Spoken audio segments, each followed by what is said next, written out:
Good morning and welcome to the first instalment of Guildhall Chambers Insolvency Winter Webinar Series. My name is Simon Passfield and I'm the head of the Chambers. I'm joined today by the newest member of our insolvency team, Govinder Chambay, and over the course of the next hour we are going to be looking at creditors winding up petitions in a post-COVID context. Very much a talk of two halves. We'll be looking firstly at the restrictions which were introduced at the start of the pandemic in 2020 and which apply for petitions presented up until at the end of September of this year. And then the second half we'll be looking at the new restrictions which have been introduced with effect from October 2021. It's important at this stage to consider both sets of regimes because of course there will be many petitions still extant which will be subject to the old rules, but moving forward the new style regime is going to apply to petitions, and at the end of the talk we'll have a brief discussion of some of the practical consequences arising from the fact there are now two sets of restrictions and the circumstances in which it may be appropriate for extant petitions to be withdrawn and a fresh petition presented to the benefit of some of the new regime. Before we come on to look at the restrictions in detail, however, I'm going to hand over to Govinder, who's going to give a brief overview of the restrictions which apply both at the moment and those which applied prior to October of 2021. Good morning and thank you for joining us. Well, as we all know, as a result of the pandemic, we've had to contend with a whole plethora of new rules and regulations. So in the winding up context, and to give you a bit of an overview of what today's webinar is going to be about, we started with SEGA and Schedule 10, which in a nutshell meant that you couldn't present a winding up petition on the basis of a statutory demand which hadn't been complied with when that demand had been served during the relevant period. And as we all know, those protections were extended on no less than 4 occasions.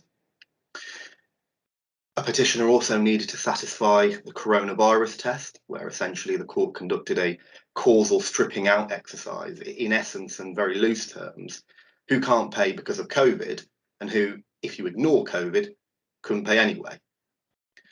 And so the procedure for presenting a petition became much more, for want of a better word, involved. In terms of their content, you needed the relevant statement. We then had the concept of a non-attended pre-trial review, followed possibly by a preliminary hearing, all of which was set against this backdrop of a restriction that stopped you from advertising the petition until you had an outcome on either of those hearings. But of course, times changed, and as the general lockdown restrictions began to lift, on the 9th of September 2021, the Insolvency Service announced that those measures would be replaced. And now the restrictions have been lifted gradually in quite the same way as the general lockdown restrictions. And so where we end up is that on the 1st of October 2021, SEGA 2021 came into force, and it's in place for the moment until the 31st of March 2022. In a nutshell, it aims to allow companies to get back on their feet and to avoid aggressive creditor enforcement action, having only recently been allowed to trade to something that resembles normality. The new measures impose restrictions on both the size and the nature of the debt, as well as introducing a new procedural requirement. In essence, they say that your debt cannot be what the legislation calls an excluded debt. The debt has to be liquidated and has to have fallen due for payment. Notice has to be given to the debtor seeking repayment proposals within 21 days. And the debt itself must be £10,000 or more. So just by way of overview, I'm going to explore that new regime after Simon has gone through the position in relation to petitions pre-October 2021. And some of the questions that I'm going to ask are, will the court scrutinise proposals and possibly refuse to make a winding up order if the refusal is treated as unreasonable? What the significance is of being a liquidated debt and term fallen due for payment? And as Simon's already mentioned, we're going to have a brief discussion about some thoughts on strategies in respect of extant petitions, and where the question will essentially be what do you do with a petition that's actually extant? Do you scrap it and go with the new regime, or do you stick with the old one? So without anything further from me, I'll let Simon take you through the pre-1st of October position. Thanks.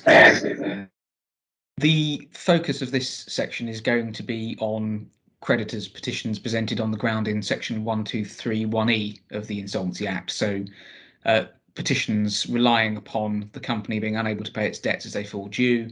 And as everyone will know, the normal way in which that is done is that the petitioner relies upon the non-payment of what is said to be a undisputed debt above the petition threshold of £750.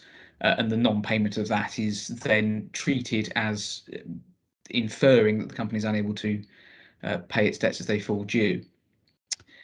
In order to have standing to present a petition on this footing, a creditor has always needed to have an undisputed debt. And of course, in those cases where the company contends that the debt is genuinely disputed on substantial grounds, then the petition won't be allowed to continue because the court will consider that the petitioner is not a creditor, or at least not sufficiently a certain creditor to allow a winding up petition to proceed.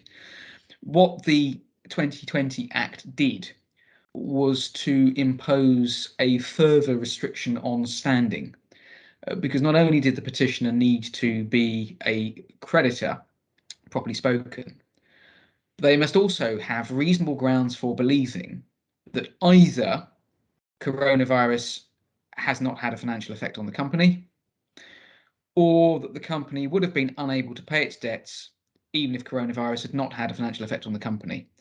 I'll come back to look at precisely what that means in a moment. That's what's come to be known as the coronavirus test.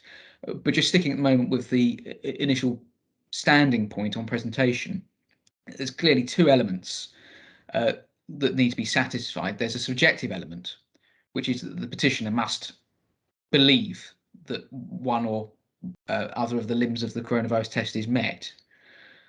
But there's also an objective element, which is that their reasons for holding the belief that the coronavirus test is met must be objectively reasonable.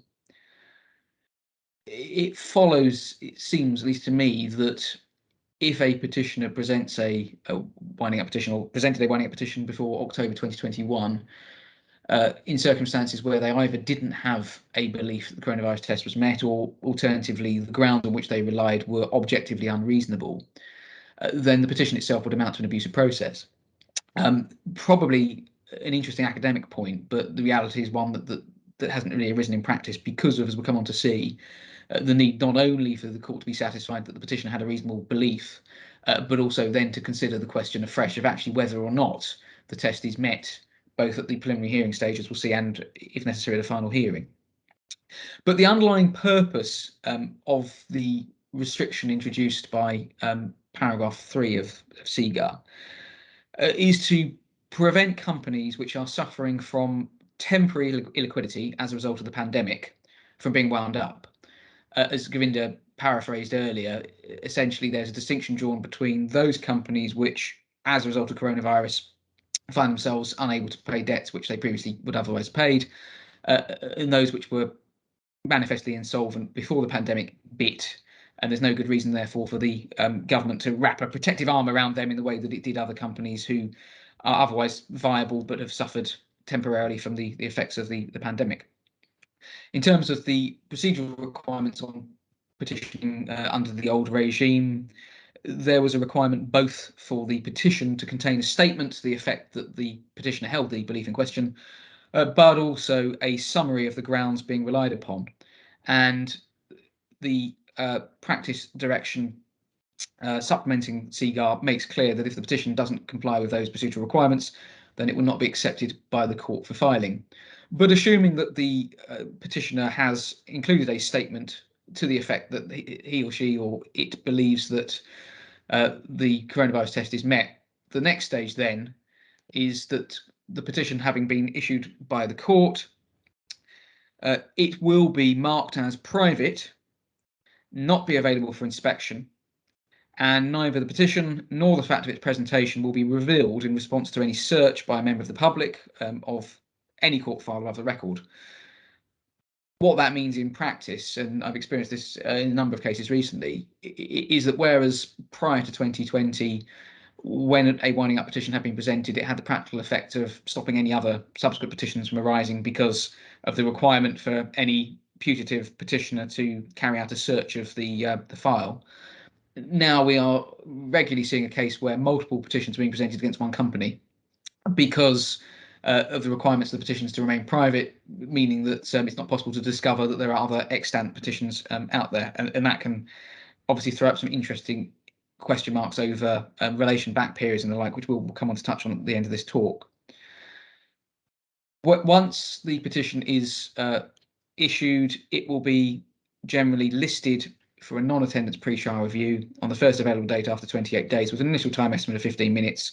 That's a paper consideration by a judge of whether or not it appears that the petition requires to be listed for a preliminary hearing or can proceed in the general winding up list. And routinely, blocks of up to maybe 8 or 10 petitions may be dealt with in one go on a fairly rough and ready basis at the non-attendance pre-trial review. The petitioner is required to serve on the company the petition itself, although as we'll come on to see, the provisions which require or permit advertisement of a petition are effectively suspended for the relevant period to which the old regime applies. But also, as well as serving the petition, that is the time limit for the petitioner to also serve any evidence on which the petitioner wishes to rely at the preliminary hearing. So it's important for a petitioner, or at least it was important before October 2021, for a petitioner to ensure that they had marshalled all their arguments as to why they say the coronavirus test was met and had addressed all the evidence fully at the point when they came to present the petition. If there is no evidence at the non-attendance pre-trial review that the petition has been served, then the court will ordinarily give the petitioner one further opportunity to file evidence of service. But of course, there's no obligation to do that. And almost inevitably, if on the second occasion there's still no evidence of service, the likelihood is the court will dismiss the petition. Once the company has been served, it has 14 days in which to file its evidence in response to the petition. And as we'll come on to see, this is really the opportunity for the company to set out its basis for alleging that coronavirus has had a financial effect upon it, and also to rebut any evidence filed by the petitioner to the effect that the company would have been unable to pay its debts even if coronavirus had not had a financial effect upon it. The parties are required by paragraph 6.3 of the practice direction supplementing CGAR to file and serve listing certificates at least 2 days before the non-attendance pre-trial review, which will set out the representative they'd like to have at the hearing, the evidence on which they intend to rely, and their anticipated time estimate for the hearing. In my experience, that is the procedural requirement that is most often overlooked by parties, and it can make it very difficult for the court to then determine precisely what length should be given to a preliminary hearing. And as we'll come on to see, that can have important consequences. Now, as I've already alluded to, at the non-attendance pre-trial review itself, the practice direction says that if the petition is unopposed and the court is satisfied that it's likely that the coronavirus test is met, then the petition will be listed in the general winding up list. At that point, the petition ceases to be private and the restrictions on advertisement no longer apply, and the matter progresses in the way it would have done if this was a pre-2020 winding up petition. Otherwise, so that's to say if the petition is opposed, or if it doesn't appear to be opposed, but it's not clear to the court that the coronavirus test is likely to be met, the matter will be listed for a preliminary hearing. Now, there is, to my mind, a degree of ambiguity as to precisely what the purpose is of a preliminary hearing. And the reason I say that is this. The genesis for the requirement for the court to hold an initial hearing of the winding up petition, rather than simply proceeding to a hearing in the usual way in the winding up list, is that paragraph 19, subparagraph 2 of Schedule 10 to CGAR provides that a petition may not be advertised until such time as the court has made a determination in relation to the question of whether it is likely the court will be able to make an order under section 1221F of the Insolvency Act, and that is to say a winding up order. So curiously, there's nothing in CGAR itself which says that the petition cannot be advertised until the court has decided whether or not the coronavirus test is met. It's a broader question. Question is, you cannot advertise until you satisfy the court that it's likely that you will be able to get a winding up order.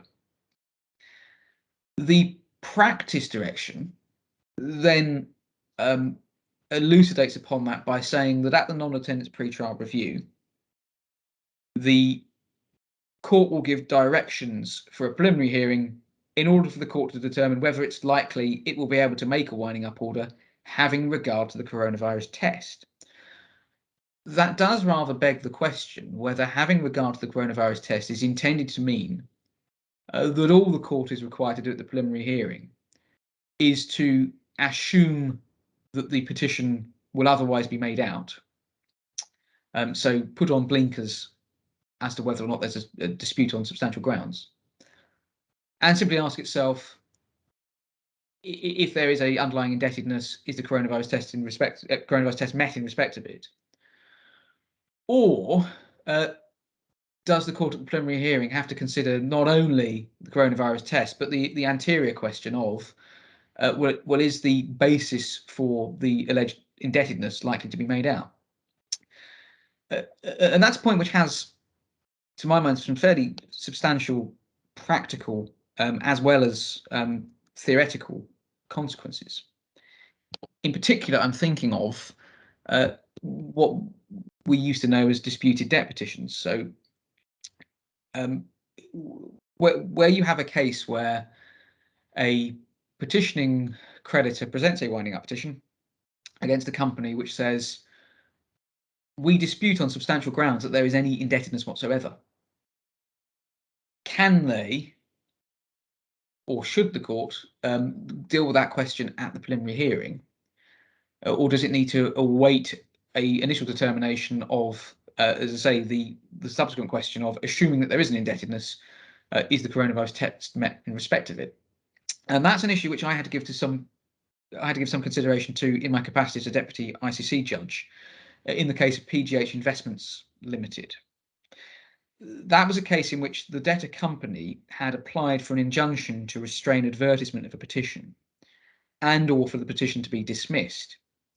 Now, strictly speaking, of course, it was unnecessary for the company to seek an injunction restraining advertisement because the petitioner was not able to advertise the petition until the court had made a determination at the preliminary hearing.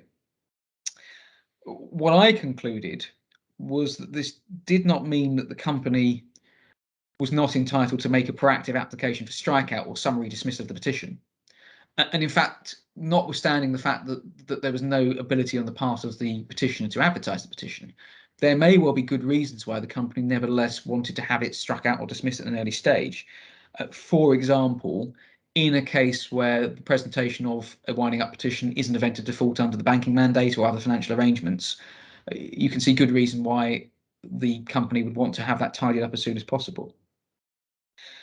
I also expressed the view that although it was open to a company to apply for strikeout or summary dismissal in advance of the preliminary hearing, the company could simply wait until the preliminary hearing and then air their grievance in respect of substantial dispute at the preliminary hearing. Now, the reason that I came to that conclusion is, as I've indicated, the ultimate question which Parliament has required the court to determine at a preliminary stage is simply whether it is likely that the court will be able to make a winding up order.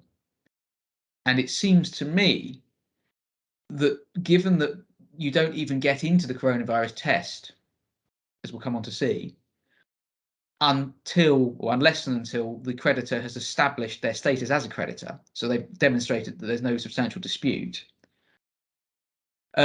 then the court simply has no ability to make a winding up order.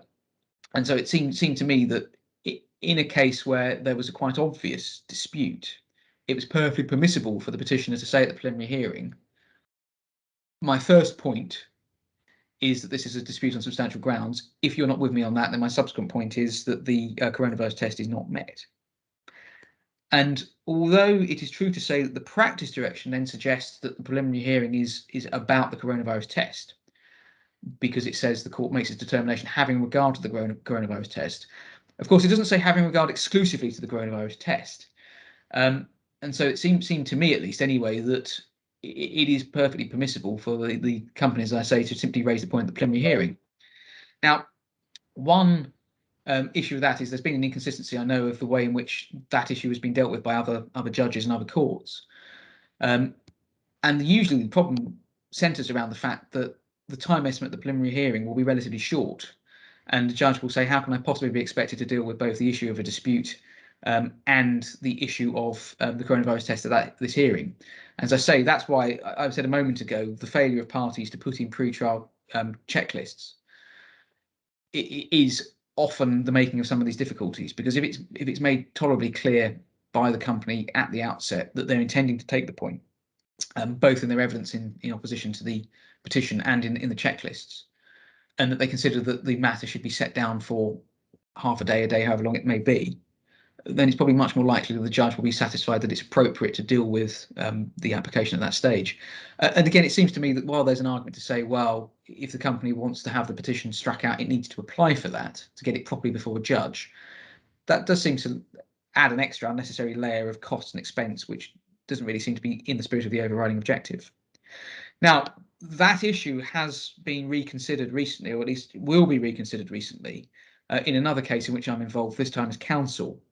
It's a case called County Rentals Limited, and an appeal was heard before His Honour Judge Cadwallader, sitting as a High Court judge in Manchester last month, and we're still awaiting a reserved judgment. But just to flag this up for people's radar, essentially what happened in this case was that a winding up petition was presented.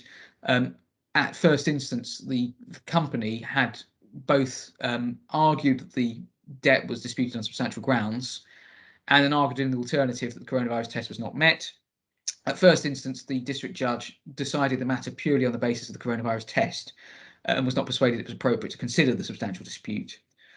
The petitioning creditor has appealed against the judge's decision that the coronavirus test was not met and the dismissal of the petition on that basis.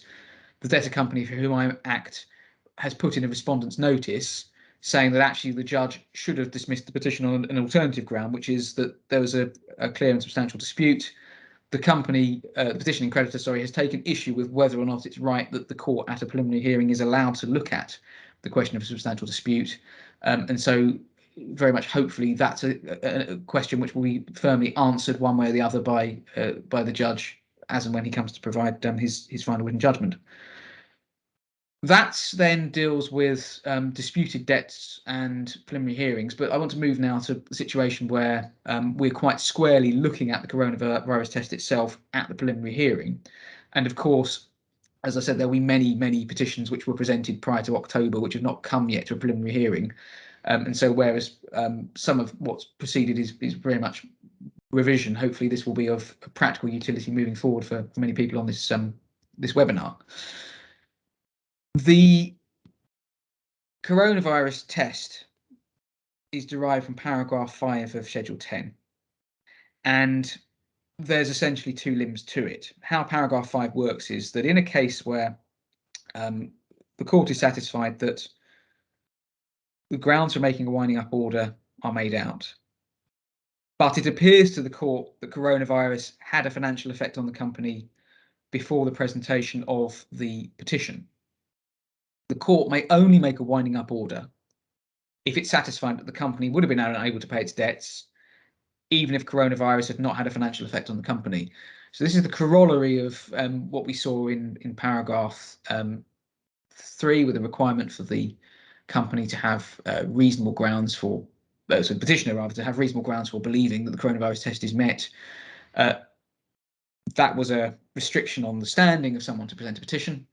There is also a restriction on the jurisdiction of the court to make an order in a case where it appears to it that the coronavirus had a financial effect on the company, and that restriction is a requirement on the part of the petitioner to satisfy the court that the company would have been insolvent in any event.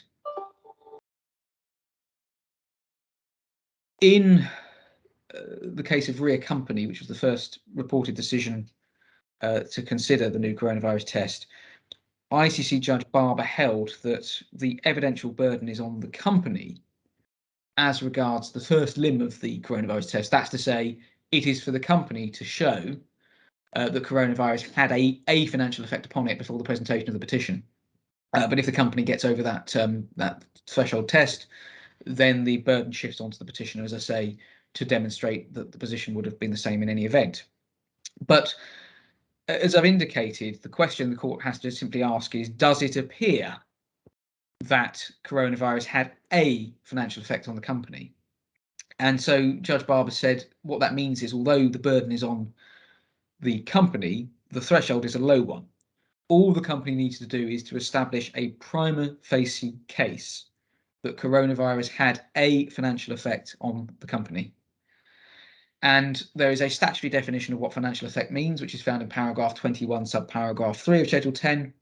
And that provides that coronavirus has a financial effect on a company if, and only if, the company's financial position worsens in consequence of or for reasons relating to coronavirus.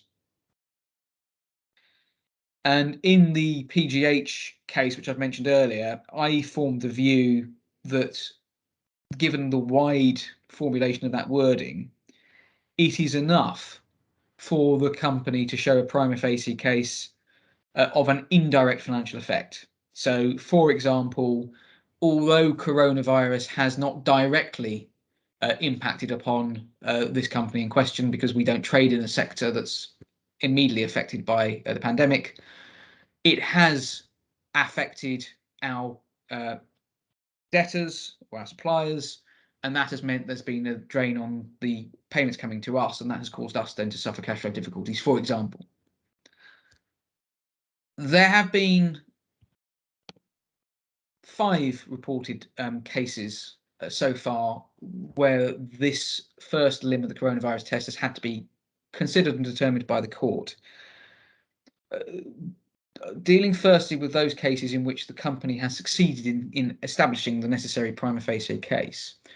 The first case in time was the rear company decision I've already mentioned, the decision of Judge Barber.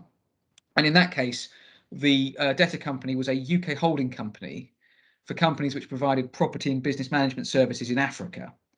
And the director put in a witness statement saying that the company was solvent for day-to-day operations, but relied on rolling over corporate debt and fundraising by the issue of equity for long-term financing. And what he said in his statement was that the company had agreements in principle for new financing in the region of about $10 million. That had fallen away in March 2020, and that was the financial effect, therefore, upon the company. Now, the only documentary evidence that was produced to support those assertions was 2 draft financial agreements.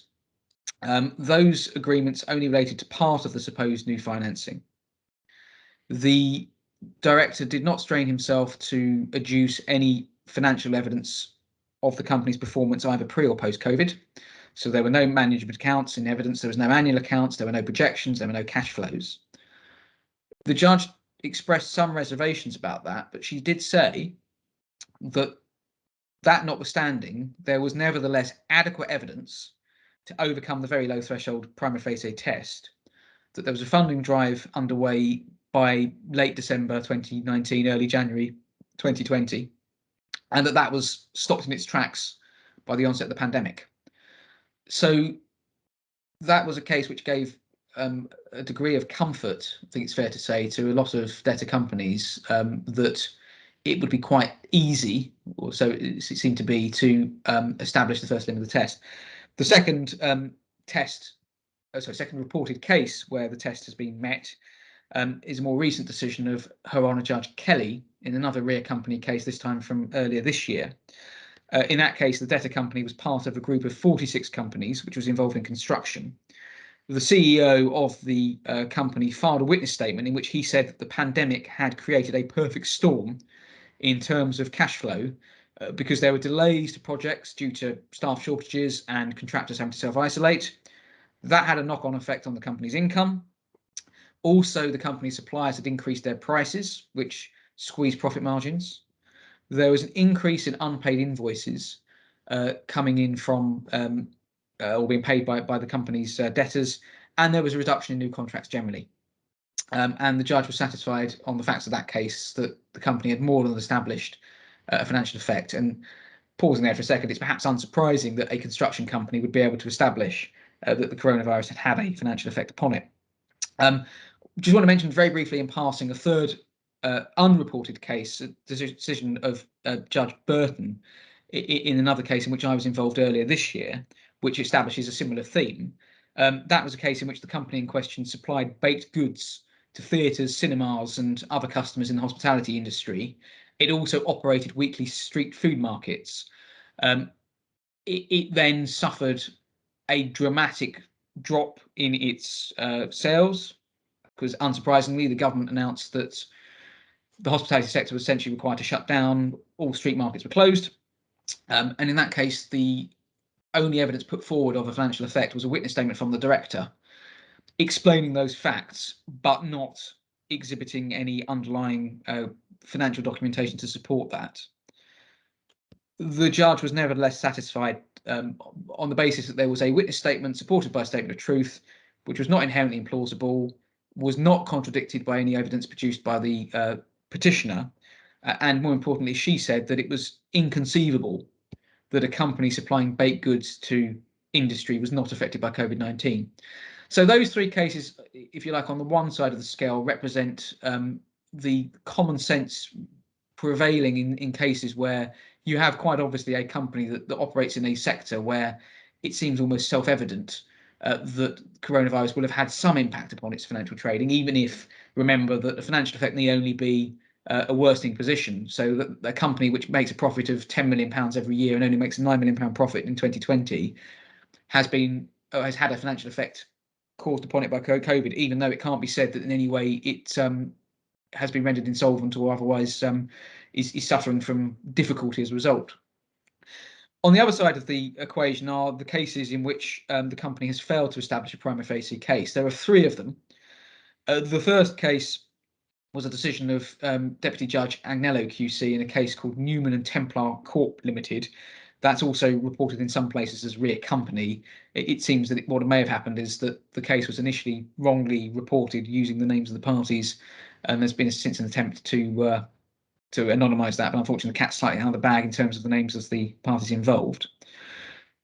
A slightly unusual factual case where it was common ground that the company in question was hopelessly insolvent before the pandemic, and the director put in a witness statement in which he said, well, there was an investment that was due to be paid to the company by an individual who had been forced to remain in Saudi Arabia because of the pandemic and was trying to travel to Zurich, where he'd then be able to unlock lots of money that he could then use to pump into the company to pay the debt owed to the petitioning creditor.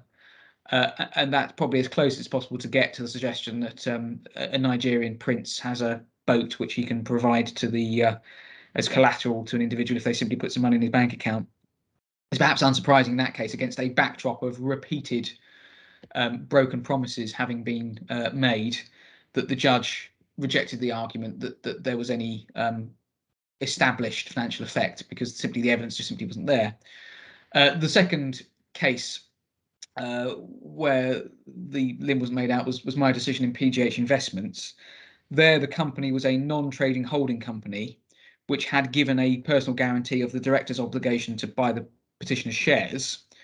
The director filed a witness statement in which he made some fairly unparticularized assertions that coronavirus had prevented the company from finding investors and had supposedly impacted on day-to-day operations, business development and revenue. But of course, given that it was a non-trading holding company, it's difficult to see how it could have been directly impacted by the pandemic.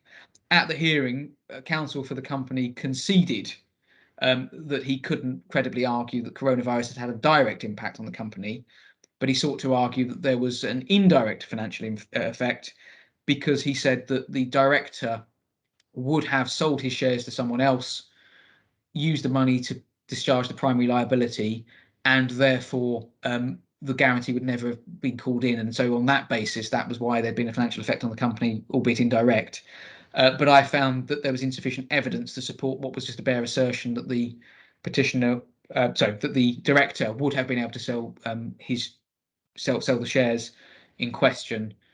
Certainly, there was nothing tangible whatsoever in terms of documentary evidence or otherwise to back that up. And the final case, more recently, the decision of Judge Mullen in the matter of Investing Key House Limited. That was a case in which the company in question was a special purpose vehicle for the development of property in Docklands, which was to be turned into a hotel. The property was sold, and in fact the sale proceeds were distributed in 2018, then a number of creditors obtained judgments against the company arising out of the circumstances in which it carried out the development. The director filed a witness statement in which he had said that coronavirus had prevented him from being able to inject funds into the company, which he otherwise would have done, that would have enabled it to settle all of those debts. And the judge, again, perhaps unsurprisingly, found that this was simply a bare assertion, which was unsupported by any evidence and could not be accepted at face value.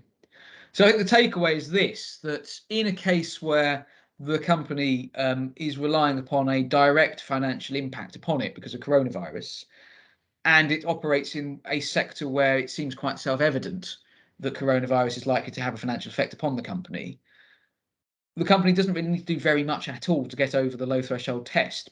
Obviously, anyone advising a debtor company would be well advised to suggest that the company doesn't rest on the bare minimum and that maximum evidence is put forward. If there is underlying financial information to support what's being put forward, that really should be exhibited. But nevertheless, the courts have shown a marked indulgence to those sorts of companies, even where they've simply spelled out what has happened without backing up any financials. On the other hand, in those cases where the debtor is relying upon a more intangible, indirect effect having been placed upon it by the pandemic, such as, oh, well, we would have had funding coming in and that all fell apart, and that would have allowed us to then put the company back into a solvent position, the court is going to expect to see something more than mere assertion. So in the case in front of Judge Barber, there were at least some financial documents underlying it. In PGH and investing, the lack of those financial documents told against the company ultimately. That's the first limb of the test. I'm very, very briefly going to touch now finally on the second limb of the test. So in those cases where the company has established that there was a financial effect upon it because of the pandemic, as I've already said, the burden then flips on the petitioner to satisfy the court that the company would have been unable to pay its debts even if coronavirus had not had that financial effect. Now, that's a relatively easy test to satisfy in a case where the petition debt fell due for payment before the pandemic, provided, of course, that the company had a reasonable opportunity to pay before the pandemic and didn't. Because in those cases, in the usual way, the obvious submission is the reasonable inference is that the company was insolvent before March 2020 because it owed us money then, it didn't pay, and you can infer from that, therefore, it was already insolvent by that point, and therefore this isn't one of those companies to which the coronavirus test was intended to apply.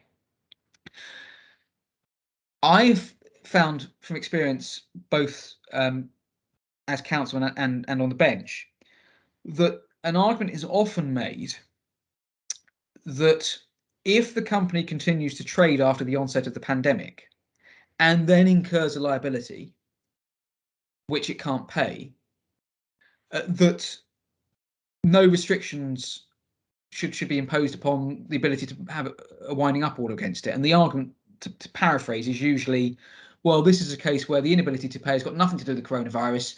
It can't do because this debt is post-COVID, and so therefore the test is met.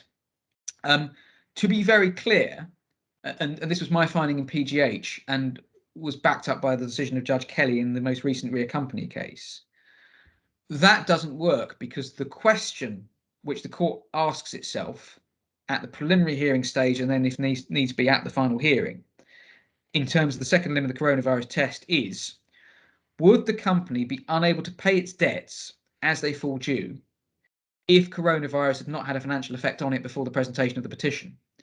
So where the petition debt is incurred after the onset of the pandemic, what the petitioner has to show is that if coronavirus had not had a financial effect upon the company before the presentation of the petition, the company would still have incurred the particular debt in question and would still have been unable to pay it. As Judge Kelly pointed out in Rear Company, simply saying, oh, well, this debt was incurred in, say, June 2020 and the company couldn't pay it in August 2020, doesn't answer the question of whether the company would have been able to pay it if coronavirus hadn't had an effect on it before August 2020. And so in that case, because there was no evidence that the company was insolvent before the pandemic, the coronavirus test was not met. It is going to be quite tricky in practice, where it's not possible for the petitioning creditor to show what the state of the company's finances was before the pandemic, to then go on to demonstrate that actually the company would have been insolvent anyway, if the company has successfully established financial effect. And that was an observation that Judge Barber made right at the start of all this run of cases in the rear company decision in 2020. It is going to be hard for petitioners to satisfy that test. Unfortunately, it is what it is if you're acting for petitioner. But that does rather neatly then bring us on to the position under the new regime, where happily the coronavirus test no longer applies, and Govinder is now going to look at what is replacing it. Thanks, Simon. So helpful as it always is to go back to what the legislation is trying to achieve, it was quite neatly captured during the parliamentary debates. Just give you a moment just to digest that paragraph, but the headline point is that we've only just gotten back to something that feels like normal, and so the rationale is that companies should be given a chance to get back on their feet. So if we take a look at the provisions in a little bit more detail, it concerns winding up petitions that are presented during what's called the relevant period, which is a petition presented between the 1st of October 2021 to 31st of March 2022. And of course, petitions presented between 27th of April 2020 to 30th of September 2021 will be old regime. Now, the provisions say nothing which says you can't use a statutory demand anymore. But against that, you now have 4 A to D requirements. So taking it in turn, condition A is that the debt needs to be liquidated, must have fallen due for payment, and is not what the legislation calls an excluded debt. Condition B requires the creditor to deliver written notice to the company containing, amongst other things, that if no proposal is made within 21 days, the creditor intends to present a petition. And there are also some further content and service requirements. Now, at first blush, it seems to me that this time period of 21 days can run concurrently with the statutory demand, and indeed it might well be a more neater way of wrapping it all up. Condition C is that at the end of the 21-day period, the company has made no satisfactory proposal, and that's the point I'll return to. And lastly, condition D is that the debt has to be £10,000 or more. So far, so good. So firstly, what's an excluded debt? So we've got paragraph 4, subsection 3, a debt in respect of rent or any sum or other payment that a tenant is liable to pay under, in England and Wales, a relevant business tenancy, and which is unpaid by reason of a financial effect of coronavirus. So we see that what we have here is continued protection for commercial tenants. And of course, the hospitality and retail sector was hit very, very hard. So commercial tenants may well be the largest class of creditors. So the door is shut on a large part, it would seem. And I can't imagine it's going to be difficult to show that it's unpaid by reason of coronavirus. What I take away from that is that some focus will need to be had on sums which are under a relevant business tenancy. And as always, that's essentially a case of checking the obligations in the lease. We also see that there is a little bit of room for leeway. We see that section paragraph 1, subsection 9, 10 and 11 tell us that you can apply at any time for an order that conditions B and C, i.e. the requirement for proposals and the 21-day period, either not apply or be shortened. So some of the examples which spring to mind are that you might have that, for instance, where a company which is boarded up and there's just no one there, as it were, or where you're simply going over old ground and have exhausted all avenues, or indeed where position is simply the coronavirus test doesn't apply, this debt's been outstanding for a long time, we don't really need proposals. And I think what's more likely is that it's going to be used because the petition is presented prior to the expiry of the 21-day period, for instance, in cases of urgency and such like. And depending on how many days you have left to run, I can see a judge being persuaded, for instance, if the debtor company isn't present or is in no position to offer any proposals, that there's no real prejudice that arises in the debtor company not having the benefit of the 21-day period. So we turn now to the question of proposals. The petition needs to contain a statement that the requirements of paragraph 1 have been met, that's the A to D requirements, that no proposals for repayment have been made, or a summary of the reasons why the proposals are not satisfactory to the creditor. We just pause there for just one moment. Parliament has asked us for reasons. They could just as easily have left it at requiring you to seek the proposals. And so at first blush, your first thought is likely to be, well, why ask for reasons if it's not your intention that they be looked at? And it seems to me that the overall tenure, I think, is that they are going to be scrutinised. And even if that's not what was intended, for all practical purposes, once they're before a judge, it's going to be very difficult to ignore them if there's something which seems awry or manifestly unfair. Now, the key questions are, will the court scrutinise a creditor's reason for refusing a proposal? And two, can the court refuse to make a winding up order on the basis that a creditor has unreasonably refused to accept a repayment proposal?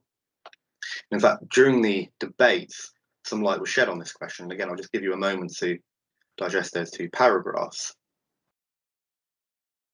But the overall tenure and the context in which those paragraphs are written strongly indicate, yes, the court can scrutinise, because how else will it ascertain in the context of rejecting a proposal whether something is an abuse of process? Now, it seems to me that the idea of scrutiny sits quite comfortably with the requirement that you provide reasons, and it also, I think, sits comfortably with what the legislation is trying to achieve, giving people time to get back on their feet. And I think what was mentioned, that it's intended to be something of a collaborative process, or that's certainly something which they're trying to foster. And I'll revisit this issue in terms of what you might be able to say, depending on which side of the fence you're sitting on. Now, whilst asking what the juridical basis for being able to scrutinise and possibly refuse to make a winding up order might at first blush seem to be something of an arid question, it does seem to me that it contains what might be the key to sort of navigating these issues. Now, we know that in the bankruptcy context, the court has power to dismiss a petition if a creditor unreasonably refuses to accept a proposal by the debtor to secure or compound the debt. And the test is whether no reasonable hypothetical creditor would have rejected the debtor's offer. And see also Hughes and Howell, which contains some further considerations. The takeaway is that there's no equivalent provision in a winding up context. But given what we have just read, Parliament says that the judge will have a discretion and indicate that an unreasonable refusal amounts to an abuse of process. And so, bearing in mind that a judge has a discretion as to whether or not he or she makes a winding up order under section 125, it seems to me that you could just very easily graft it onto that provision. The Garwood factors, which I'll come on to in a moment, are likely to be instructive, but whether a refusal is of course unreasonable will be fact specific. And the current trend appears to focus on the time aspect. And so the common sense point which arises is, will the proposals clear or take a chunk out of the debt in a reasonable time? And so we see we've got HMRC and Garwood to go through some of these factors. And it seems to me one of the most important factors that arises out of that is that the creditor is not obliged to wait for a particularly long period of time. So, for instance, there's also a wider range of factors. So the court isn't limited to considering the matters taken into account by the petitioning creditor when the offer of security is refused. It's got to look at all the relevant factors and their impact on the reasonable hypothetical creditor. So that includes the history. So it's something of a wider approach.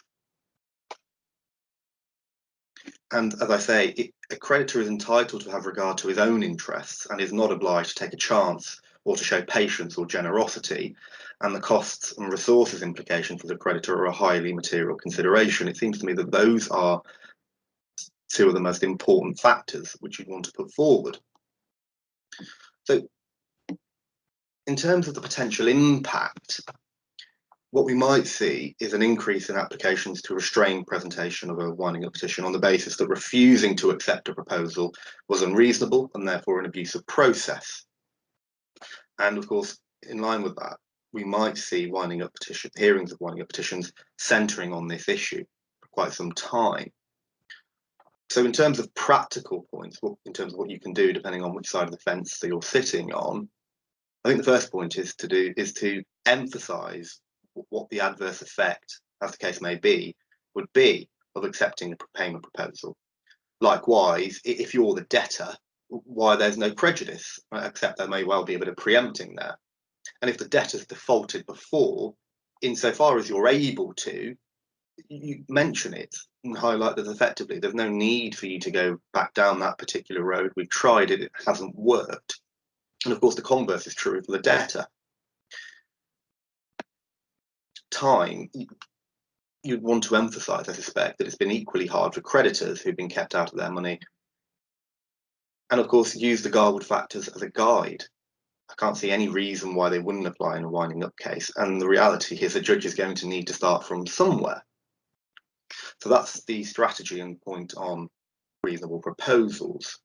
Where we come to now is this requirement that the debt be liquidated. Now, as we all know, unlike bankruptcy, that the sums don't need to be liquidated.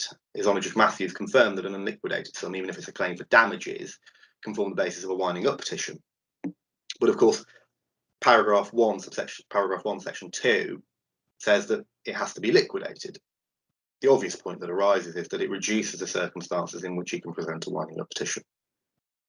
And one of the interesting points which arises is that in the bankruptcy context, often a lot of consideration is given as to whether the obligations contained in the guarantee give rise to an obligation in debt or damages.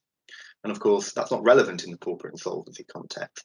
But if the requirement is that the sums be liquidated, then it is relevant. And so what will be important will be to check that if it's a case of going against a corporate guarantor. Future and prospective creditors are by necessity now sort of excluded from the game because the sums will not have fallen due for payment. So in terms of what you take away from this, as a rule of very rough thumb, taking into account that future and prospective creditors are excluded, if you could present a bankruptcy petition on it, then you might be able to present a winding up petition. So that covers the point of liquidated debt. What I want to now go on to is the point about strategy.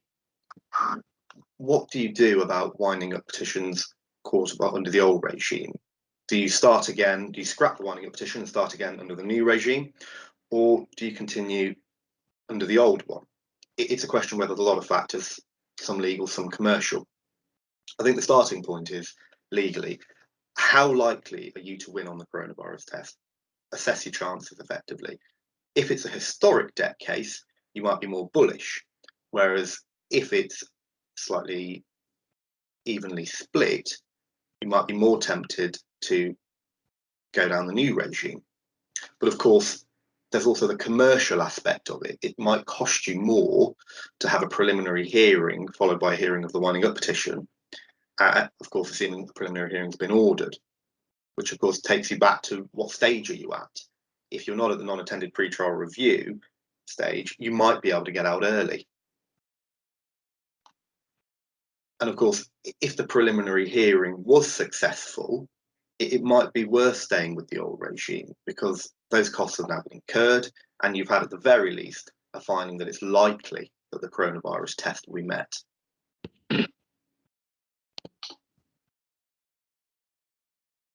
There's also a time aspect that needs to be considered. It's 28 days for a non-attended pre-trial review and the time for listing for the preliminary hearing and then the hearing of the winding up petition. The question is, are you prepared to wait much longer? Indeed, are you comfortable doing so? And of course, it's not necessarily quicker.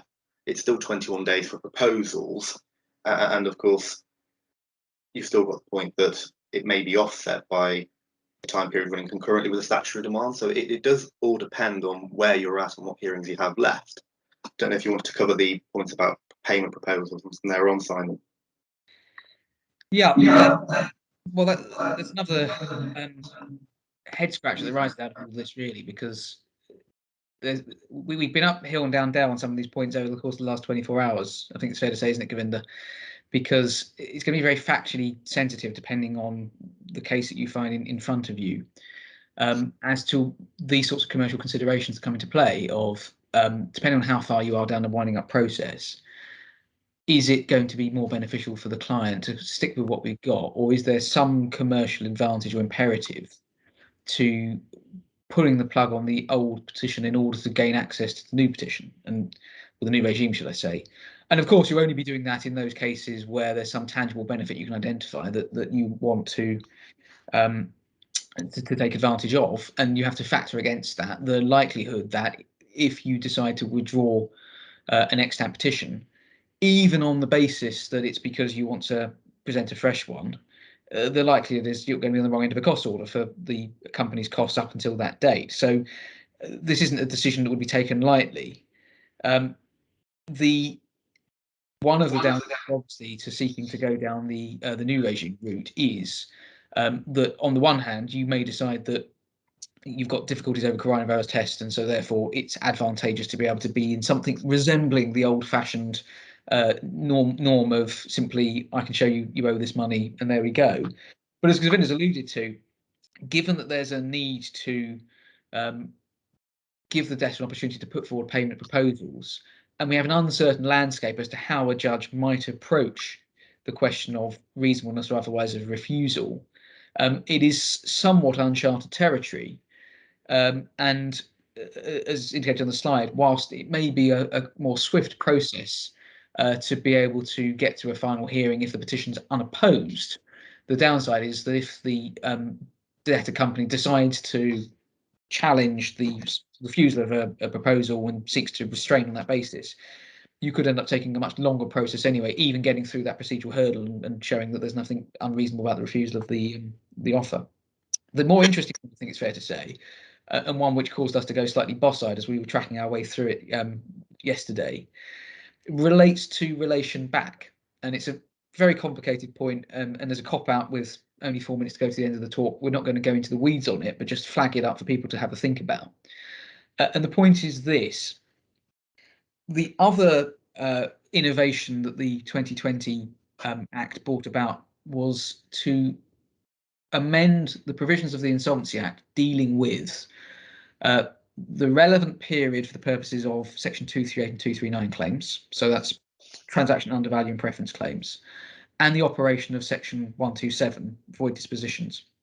And how it did it was to say that whereas under Section 129 of the Insolvency Act, as it then stood, the commencement of the winding up is deemed to take place on the presentation of a petition, whilst the 2020 Act in its first iteration was in force, winding up was deemed to commence on the making of a winding up order. So that the effect of that was that, in essence, Section 127 was taken out of operation, because any disposition between the presentation of the petition and the making of a winding up order was no longer a disposition of property at a relevant time for purposes of 127.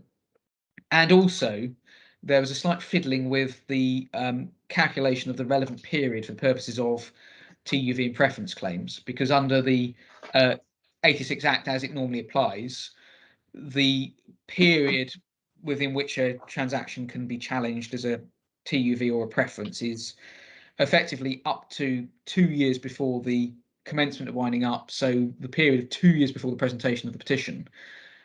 And how that hangs together is you've got a twilight period that starts 2 years before a petition is presented and ends 2 years after the presentation, so end on the presentation of the petition, where susceptible transactions can be retrospectively avoided as TUVs or preferences.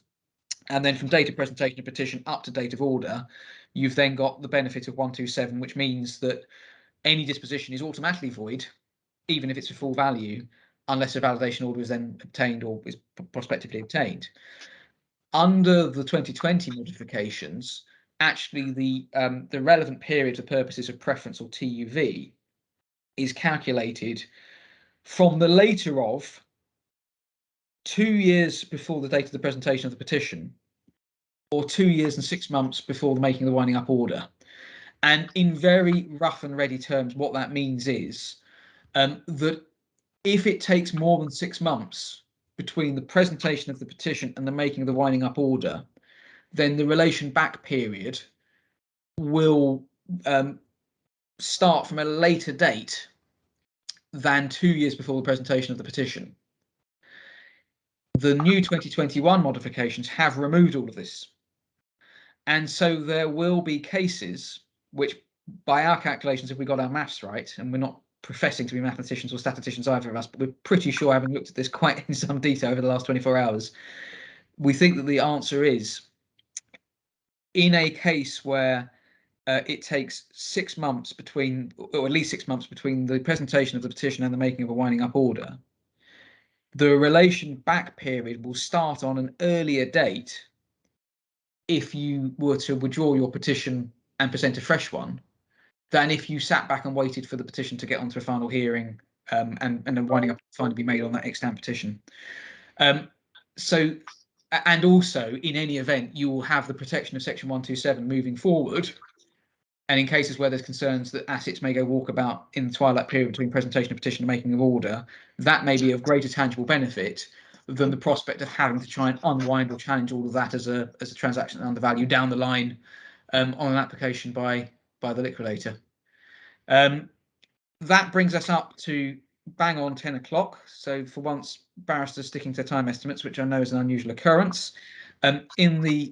If I can indulge your time for a minute longer, I just would like to draw your attention to the fact that the second of our winter webinar series is kicking off on the 24th of November, so 2 weeks today. Holly Doyle and John Churchill will be looking at change of position defence in insolvency context, particularly in light of recent case law concerning the availability of a change of position defence to preference claims and Section 423 claims, building on some of the earlier decisions of Mr. Justice Sales, as he then was in Claridge and Foring and Harper, and that's well worth tuning into. That wraps up everything we propose to say in terms of the talk, but if anyone has any questions, then we'll hang around for the next 10 minutes or so. We're happy to answer them. Either type in the chat function, or if you're brave enough, then come on camera and fire it at us, and we'll do our best to answer them. But otherwise, thank you very much, everyone, for attending, and enjoy the rest of your day.